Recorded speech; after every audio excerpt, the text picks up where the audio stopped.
Okay, forget what that last solder was called, but it wasn't the worst solder I've ever bought from China. This here is by American Industries, I think. That one there. That means something to you. Okay, so let's have another go. And already you'll see that it's shinier and it's easier to get onto each pad, just a little dollop, whereas the other one I sort of had to go backwards and forwards and muck around. This stuff, pretty good.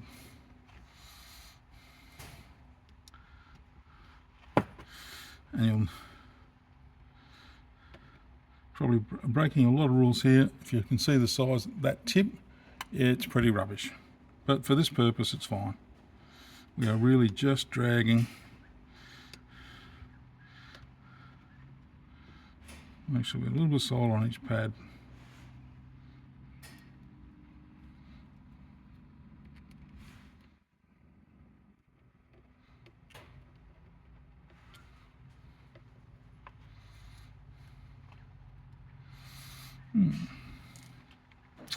Get on there. Okay. And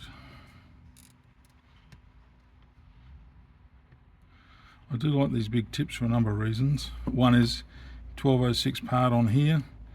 This one's a bit small, this tip. You get a slightly larger one, you can do both ends at once. So you can heat the part, heat the solder, take the part and push it across to take the soldering iron away. It takes a bit of practice, but once you've got that, very quick. Very quick. Okay, so I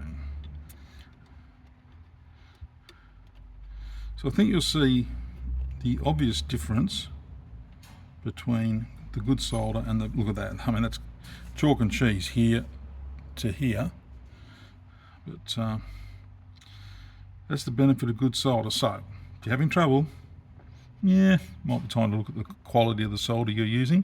However, even with the dodgy solder, we'll still get a usable board and it will look okay when we're finished. Right, step 3, let's go and put some parts on the board.